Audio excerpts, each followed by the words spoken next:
Hello, everyone, and welcome to the Ag Innovation News Podcast, presented by the Agricultural Utilization Research Institute of Minnesota.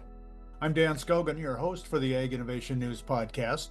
Now, guests on this podcast shed light on innovations in value-added agriculture, highlight important voices and work that's being done throughout the Minnesota ag sector, and educate the public about resources and organizations that support Minnesota agriculture. We have several guests on today's podcast. Moderating our discussion will be Harold Stanislawski. Harold is the Business and Industry Development Director for the Agricultural Utilization Research Institute, or AURI. He works with AURI staff and clients to further the development of agricultural commodities, co-products, renewable energy, food, and bio-based materials. He'll be joined today by Brian Alatis, Mike Fiesel, Jamie Shad, and Rochelle Kruzmark. Brian Alatis, owner and president of RoofRenew LLC, a Virginia-based independent dealer for RoofRestor, and the president of RoofRestor, a national distributor of the RoofRestor product. Mike Friesel is the founder and CEO of Roof Maxx Technologies, founded with his brother Todd. They started a roofing business back in 1988 and spent the next 25 years building it into one of the largest and most successful in the United States. Mike and Todd then sold their roofing company in 2013 to focus on roof sustainability. They researched new technologies that could extend the life of a roof and help prevent the need to prematurely replace it. In the process, they came across some incredible new advancements from the world's largest private research and development company, Battelle Laboratories. And it wasn't long before Roof Maxx was born. Jamie Shad will join us, part of a husband and wife team who own and operate since June of 22, Shingles Revival LLC. This is a Roof Maxx contractor headquartered out of Grand Rapids, Minnesota, with backgrounds in asphalt construction and 30 years of customer service. And Rochelle Kruzmark, the MSR and District 8 director and proud owner of a home that has been sprayed with the RoofRestor product. Now, to set the stage, listeners, you should know that we'll be discussing several products today, including RoofRestor and Roof Maxx. So, Mike, let me just ask you to get things started. Being as clear as possible, what is the relationship between Roof Maxx and Jamie's company, Shingles Revival? And tell me a little more about Roof Maxx. Sure. So Jamie's one of our dealers. We use a dealer network. So it's kind of like a franchise, but without all of the franchise fees. You're not really selling territories. You're just selling product and then supporting the dealer to build their business. A Roof Maxx, like RoofRestor and other products on the market, it's a soy-based treatment that penetrates down into the shingles to replace lost petrochemical oil that over time dries out. And for the same reason you get a pothole in the road, it's when the oil dries out. Well, that's what happens when your roof ages and ends up blowing off into your yard, and then you have to replace the roof. So prior to rejuvenation, what we saw in the market, my brother and I, and why we sold our roofing company, is today's roofing manufacturers have removed about 1/3 of the asphalt from asphalt shingles. And that's happened over the last couple of decades. It just didn't happen overnight, right? It's been a continual downgrade because there's not as much byproduct. The process of refining oil has changed. The quality's not there. The cost has gone up. And the manufacturers have removed a lot of asphalt from asphalt shingles. And we saw that problem in the market and wanted to create a solution. So, ultimately we partnered with the soy farmer, the American farmer, and specifically the Ohio Soybean Council to go down this path of trying to figure out how do we get more life out of roofs, and came up with roof rejuvenation. So, Brian, is RoofRenew and RoofRestor related companies or products? And tell me a little bit more about your company. Yeah, so we got started in the business as a dealer initially of this product. So RoofRenew is our local dealership that we own and operate in the Richmond, Virginia market. The RoofRestor brand is a newer brand because we took over the distribution of this product about a year ago, roughly. And we changed the brand, and we're now distributing the product under the RoofRestor brand nationally and recruiting dealers with this very similar model to Roof Maxx. So, Brian, while I've got you here, where did it start for you, and how would you describe your RoofRenew successes so far? Well, starting as a dealer in the business, I guess I can go back and give a little background. I do not come at this business from a past home services or roofing experience. My background is actually in the broadcast TV industry in the marketing and sales side, but always had an entrepreneurial bent and started to research this area and found it about 5 years ago now.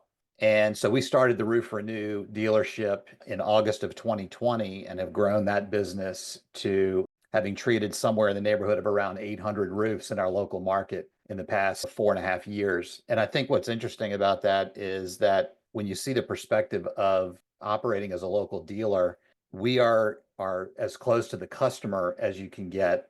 And this industry is clearly establishing a market. It's clearly establishing that there's demand and a desire to, have an alternative to replacing a roof that can extend the life of the existing roof. And as Mike explained, as far as the changes in the shingle manufacturing, I mean, that's a major driver of this, and the demand. And then we can talk about, of course, as well, changes in other areas like the insurance industry that's really, I think, positioning this business very well for future growth.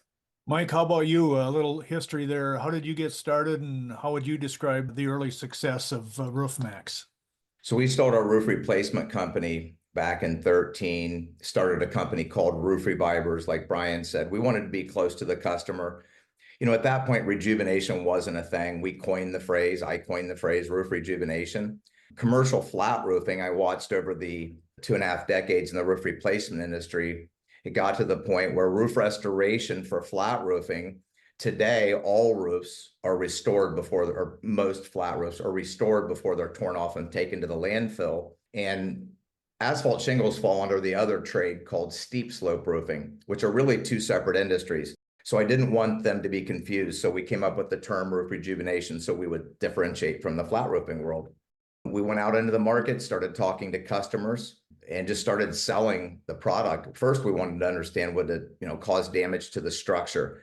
We knew it worked on the shingles, but would it peel the paint off of a car? Would it damage the plants? Would it stain the siding and concrete? How scalable was the product?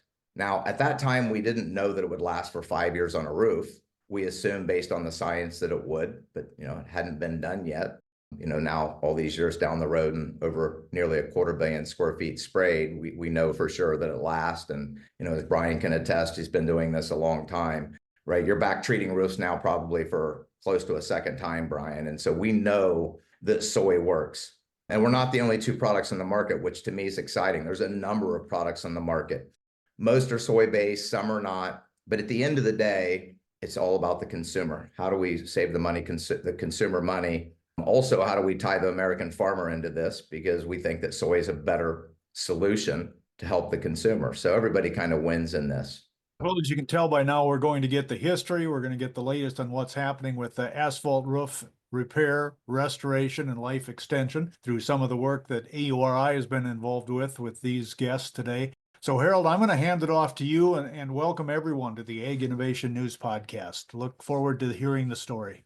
Well, thank you, Dan. And this has been such a joy to work with this project on soy-based asphalt roof rejuvenates, because fundamentally, we are trying to grow the market for the American farmer and the American soybean grower. And when we learned of this product, we immediately became interested working with our partner, the Minnesota Research and Promotion Council, whose mission it is also to add value to the grower's bottom line and to increase the utilization of the crop that is grown. And in Minnesota, there are millions of acres of soybeans growing here. So AURI worked with the Minnesota Soy Research and Promotion Council to set up a couple of demonstrations in the state to work with providers of roof rejuvenants such as Roof Maxx and RoofRestor. And it's been wonderful to work with these companies and the people who are surrounded with them. And we went way up into northern Minnesota to make one application there and another one in southern Minnesota to make another application there, get some outreach going on these products. Also do a little bit more outreach in terms of our annual farm trade shows such as Farm Fest and so forth to get people interested. And outcome of this, of course, is that when we were at Farm Fest, the most asked question in the AURI facility was all about roof rejuvenants because they had heard about the applications that were going on in the state. So with that, I just want to introduce again Rochelle Kruzmark, who's with the Minnesota Research and Promotion Council as a director and had her roof treated. And Rochelle, I'd just like you to kind of make some comments about what you witnessed the day we were out there treating, and then your observations and kind of your thought process that went through your head to implement this application. Well, thank you, Harold, and I appreciate being able to share my perspective, not only from a director's standpoint of why we invested in these products to begin with, but also of having our roof use this product. So I guess I'll start from the beginning.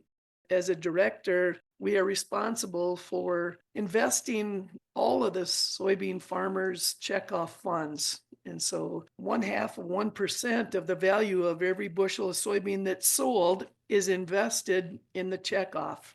It's our job then to go through project proposals, and we have a protocol that we use to determine which investments are worthy of our funds. And when we saw this roof rejuvenates come across the desk here several years ago, everybody was excited about it. And not only because it uses soybeans, but because it's good for the environment and it can reduce some of the asphalt in the landfills. And so we thought, farmers, we're kind of the original environmentalists, and anything we can do to keep stuff out of landfills is fantastic. So that's a little bit of background. And then on the United Soybean Board, we invested in these products as well. So our job is not only to invest in product development, but then also to go and promote the products once they come to fruition, right? So this is really a success story. So now we're promoting and trying to inform consumers about an alternative to just replacing their asphalt shingles with a rejuvenate. So quite frankly, I thought, well, our shingles were here when we bought our house in 2010. So they're getting some age on them. They were a few years old then, and they weren't starting to curl and they weren't starting to crack yet. So I understand that they were a good quality shingle, but they are drying out because they're about 18 years old. And so I thought, well, I told my husband I wouldn't be a very good director if I wasn't willing to use a product that I voted on at the state and national level, if I wouldn't be willing to use that product on our own home. So that's what made our decision. Well, Rochelle, thank you for that. And by the way, Rochelle's home is just a beautiful place in Martin County, right next to the lake. And it was a gorgeous day when we made the application there, and it just all worked out well. I want to get back to our two roof rejuvenant experts here, Brian and Mike. I'd like you to go through the process of, one, how much research went into this product? And then number two, what is the decision aid process that one goes through in order to say whether you've got a go or a no-go decision on actually treating a roof? And Mike, why don't we start with you first? Sure. So we ultimately, when we started Roof Revivers, the company I told you about when we sold our roof replacement company, I came across an old patent that came out of the University of Maryland when they were grinding up the roofing shingles and then using them as filler through the Departments of Transportation. They were using solvents to keep the grinding blades clean. And it was Professor Carr, Charles Carr, that came up with that patent. He was hired by a recycler to come up with a plant-based product solution. He was a food scientist at the University of Maryland.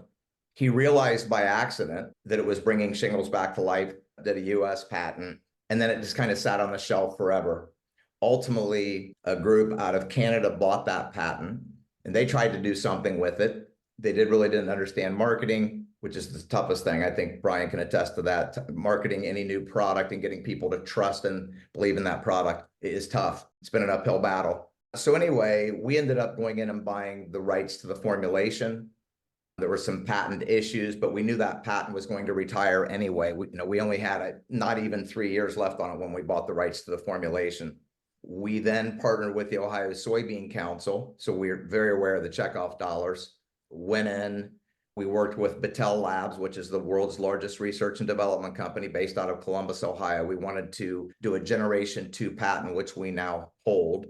Let me say, the Soybean Association holds the patent. We own the technology rights for anything roofing globally. So US, Canada, Europe, across the world. Still patent pending in Europe, still patent pending in Canada, but patent holder in the US. So then we brought on the Ohio State University to do a lot of testing.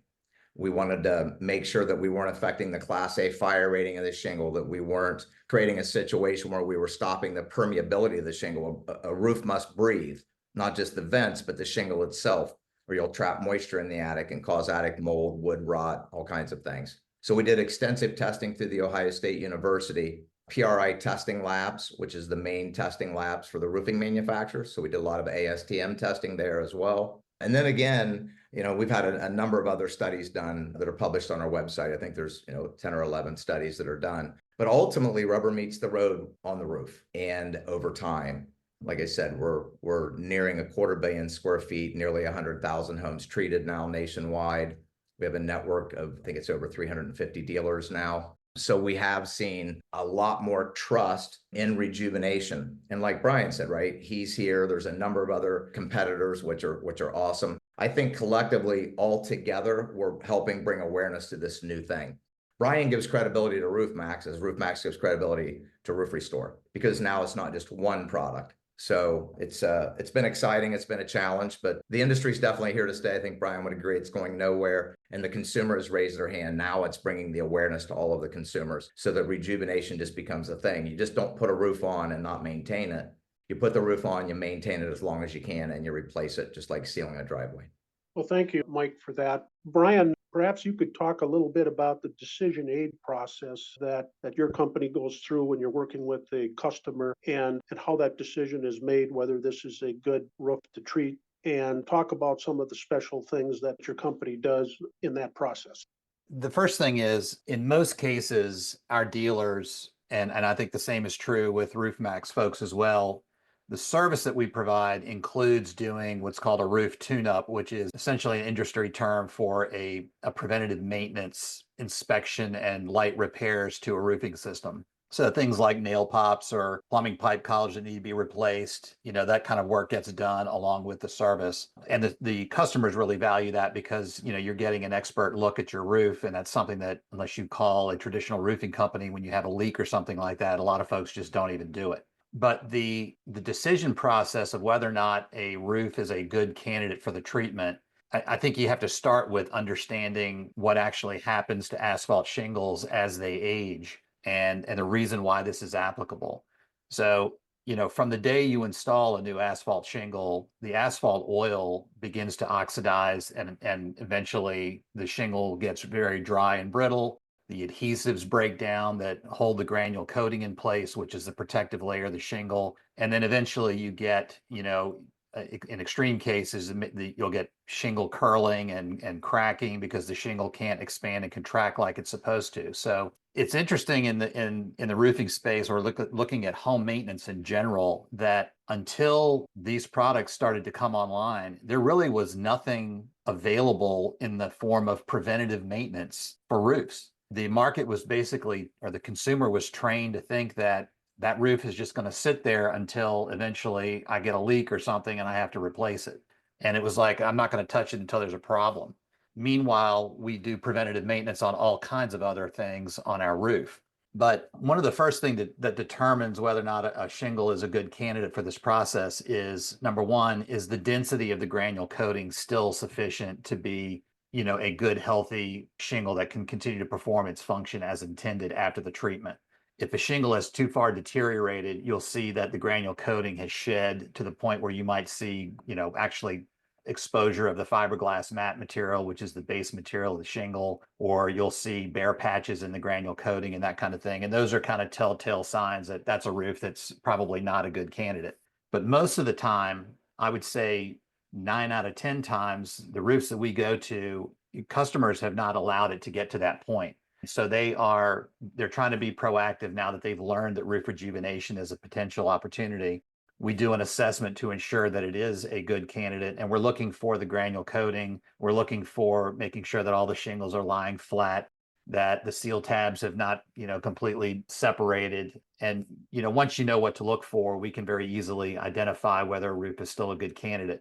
So the age of the roof is an indicator, but it's not the determining factor of whether or not a roof can be a treatable roof.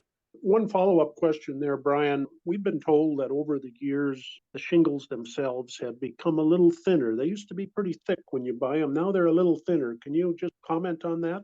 Sure. I mean, that's an absolute fact. You can compare an old bundle of shingles and count the same bundles, usually I think 17, 18 shingles in a bundle, something like that. And if you compare it to the shingles sold today that are still sold as a 30-year architectural shingle, they're about 30 or 40% less thick than the original when you stack the bundles against each other. And the products themselves, I mean, honestly, if you go and just Google right now, asphalt shingle manufacturer class action lawsuits, you'll find pages of lawsuits that the manufacturers were under because of manufacture of inferior products. So it really kind of was screaming for, and for someone to come along and solve that issue on behalf of the homeowners. I'm going to jump in here, Harold, and to remind our listeners to this podcast that you're listening to the Ag Innovation News podcast presented by the Agricultural Utilization Research Institute of Minnesota, or AURI. Today we're talking about roof rejuvenation, roof renewal, and we're having that discussion with Harold Stanislawski from AURI, who is moderating today's discussion. Also, Brian Alatis, the owner and president of Roof Renew, Mike Friesel, founder and CEO of Roof Maxx, Jamie Schad, part of the husband-wife team who operate Shingle Revival, and Rochelle Kruzmark, who represents the Minnesota Soy Research and Promotion Council out of District 8. And with that, Harold, I'll get it back to you for this conversation. Thank you, Dan. I got a question here for Mike. Mike, some of the questions that we received at our trade shows that we've gone on and people come up and ask, they say, number one, what happens if I get my roof treated and it rains within 6 hours or 8 hours or a day or whatever? So I'd like you to comment on that. And another thing is there's oftentimes algae growing on the roofs, and there have been questions relating to that. What happens? Does this prevent algae growth in the future then? And what is the story about that? Sure. So great questions. The first question is, let's just say a hot summer day when that roof is 140 degrees, it'll penetrate down into the roof within, let's just call it 30 minutes. If it's cooler weather, the roof is more contracted, so maybe it takes an hour. Regardless, in either case, as long as it doesn't rain before that time, it pulls down into the shingle very quickly. And at that point, rain does not affect the product. So that's not a concern. So all of our dealers are looking at the weather, but you don't need to have a dwell time like some cleaning products, as an example, where you need 12 hours of dwell time. So spray it on and it goes down to the shingle and it starts to go to work. Within 72 hours, you've pretty much reached the full flexibility that you'll gain from that treatment. As far as algae, Roof Maxx, we have roofs that do come clean from treating them. We see roofs in Florida, for example, and it's in different parts of the market are different, or different parts of the country are different, but collectively, all roofs are not coming clean from just a treatment alone. So many of our dealers offer roof cleaning services. Part of our Generation 2 product that we have currently in testing, and we've been trying to figure this piece out, is putting a cleaning functionality into the Roof Maxx treatment while still keeping it a natural product where it meets USDA certified biopreferred. That has not been an easy task. We have parts of the country where we have roofs coming 100% clean. We have parts of the country where none of the roofs are coming clean. I think we're testing in 17 markets right now. So we've not dialed that product in. It's not available to our dealers, only under testing situations. So, and that's what we hold the Generation 2 patent on, which is a singular product that rejuvenates and cleans. So we'll continue working on that. We're working with, Arable Labs, which is funded by the Ohio Soybean Council. They specialize in soybean research and development for commercialized products. But in the meantime, you just have to clean roofs how you clean roofs. We have some dealers that use a bleach or a soft wash solution. There's a number of ways to clean a roof. Some are better than others. Some are more harmful to the roof than others. But yeah, that's a big challenge. The reason there's so much more growth on today's roofs is the amount of crushed limestone used in the shingle as a filler has increased so much to keep the weight of the shingles higher, even though it's considerably less than it was, is the food source for the Gloeocapsa, which is the algae that grows on roofs. So that's become a bigger problem. It just makes roofs an eyesore. So people think a shingle blows off and they have a leak and the roof is dirty. I need a new roof, and it's really not the case. Thank you. Brian, can you explain to our listeners what biopreferred means in that status with the USDA? And then also, I think both of you should comment on this. What does it cost to treat a roof versus a whole new roof, and go through the economics of it? So Brian, we'll start with you first. Sure. The USDA has a certification essentially that examines the formulation and confirms that the formulation of the product is at least 90%, I believe, bio-based. And then it gets a listing on their preferred, bio-preferred list of products. So it's a pretty simple proposition as that goes. As far as the economics goes for a customer, generally speaking, these products or treatments are priced around 1/5 or so of the average cost of roof replacement.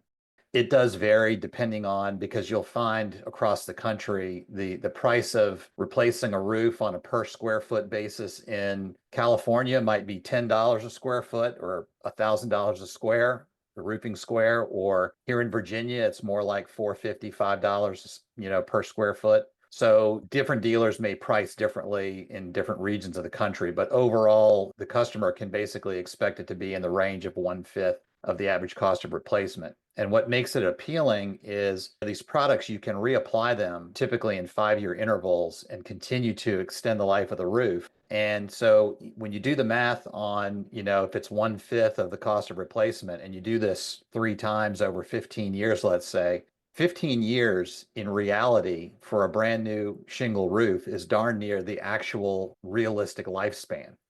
So the customer can spend, if they do it 3 times, 3/5 of what they would have spent on a brand new roof. They get to extend that cost over a 15-year period in 5-year increments and make, 3 independent financial decisions rather than one larger decision right up front. And then you have to think about things also like, how long do they plan to be in that home? Do you want to spend 100% of the cost of a new roof when you may not live in that house for another 5 years?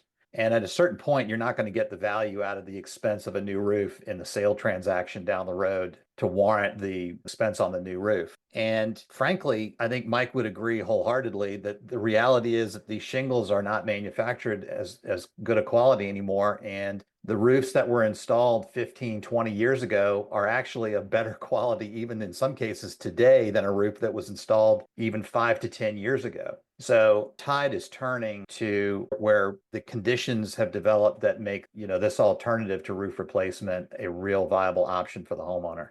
Well, thank you, Brian. And Steve, I want to ask you kind of that same question, your thought process on cost versus a new roof. But I also, at the farm shows, a lot of folks came up to us and said, gee, I like this product. I saw it on TV the other day when we were treating Rochelle's home and it was in the paper and so forth. Can I spray my own? I'd just like both of you to comment on that. I've seen the applicators up on the roofs, and I don't think it'd be a good idea for people to treat their own, but the question was asked. Mike, I'll start with you. Yeah, no, this is a professional application. You need the right equipment, and I wouldn't suggest anybody get on a roof unless they really are comfortable. But not only that, the product is slippery if you step in it. It takes somebody, it's not a difficult job, and you can train somebody fairly quickly to become an efficient sprayer and to go and do that tune-up, as Brian said, right? A tune-up is just general maintenance to the roof, a good once-over prior to applying the treatment. So there's not a lot of technical aptitude needed like there would be for roof replacement. Yeah, we don't sell it direct to the consumer, and I think that's a bad idea. Yeah, and I would add to that the formulation has to be properly emulsified in order for it to be evenly sprayed on a roof. And we have specially designed pump equipment that does that. It keeps the product agitated on a continual basis while you're on the job site. And that's just something that you can't accomplish effectively, for example, with a backpack sprayer up on your roof. One of the reasons why soy oil is used in this process is because it has some unique characteristics of being able to be emulsified into tiny particles that are then capable of penetrating even hard surface materials. But it requires the proper degree of agitation to fully emulsify and break those particles up in the mixture in order for it to be sprayed. The magic portion of soy, and this was from Battelle, is that it marries identically to the hydrocarbon backbone of asphalt. And asphalt without petrochemical oil is not flexible. it becomes brittle, right? So it's a petrochemical oil that keeps it flexible and waterproof, allowed to contract and expand.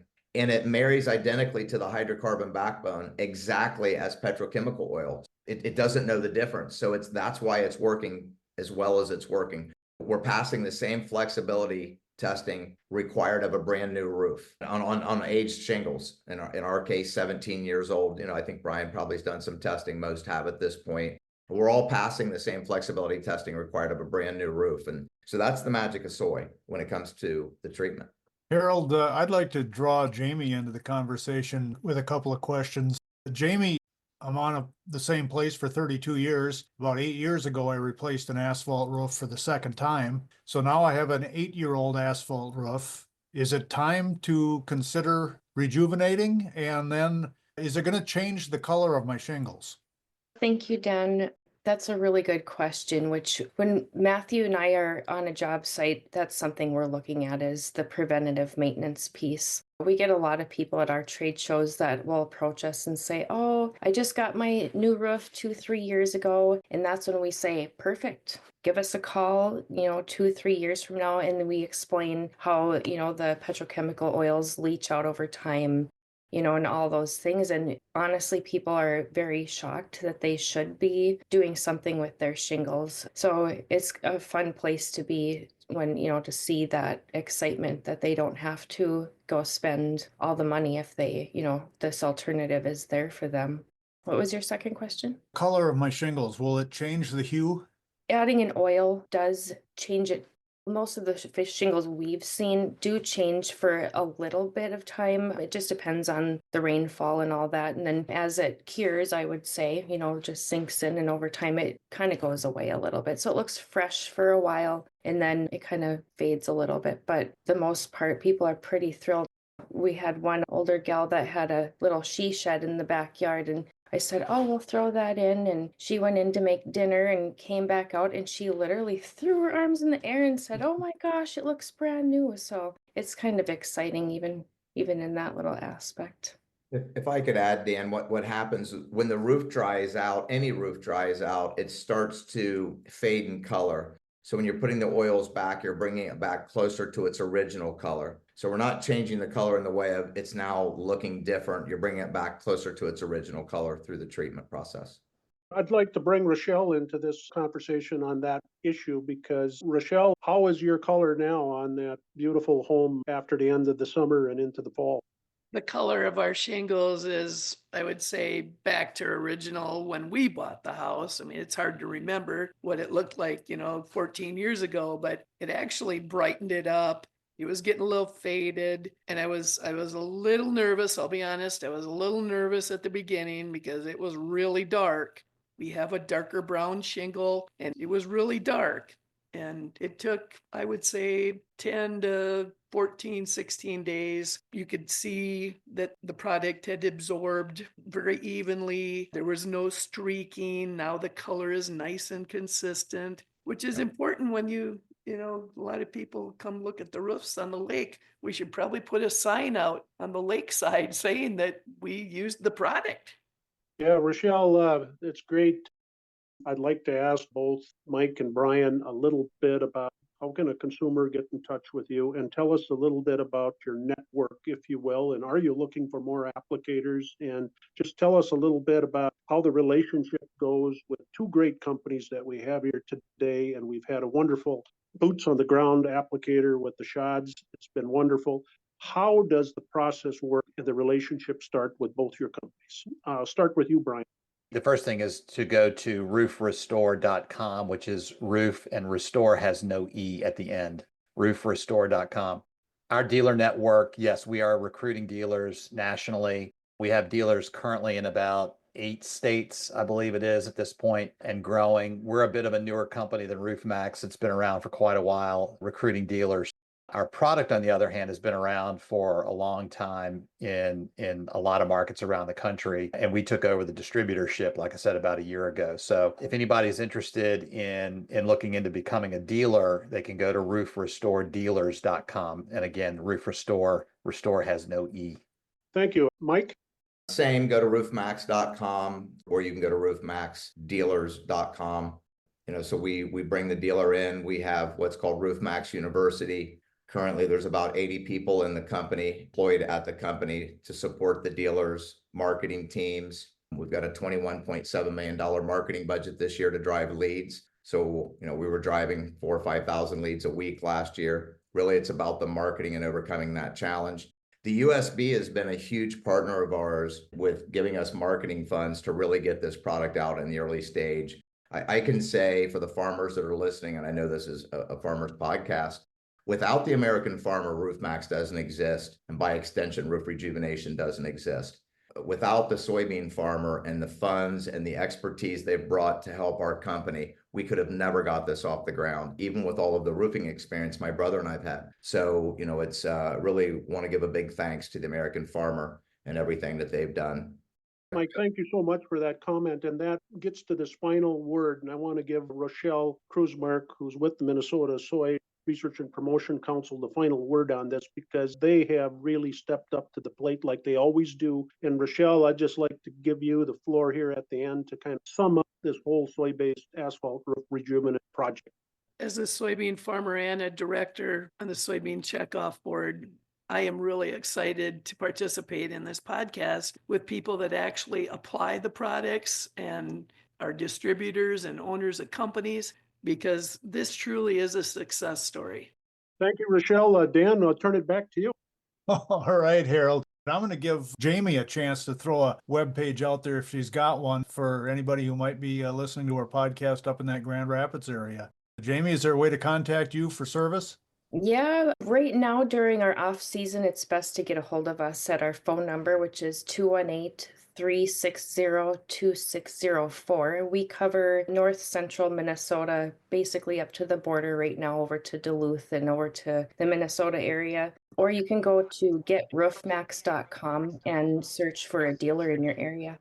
Thank you, Jamie. And then Harold, I'm going to give you the final word. It's AURI's podcast. What we're talking about today is really in the bullseye of value-added agriculture, entrepreneurship, the things that AURI works on with some good partners around the ag ecosystem.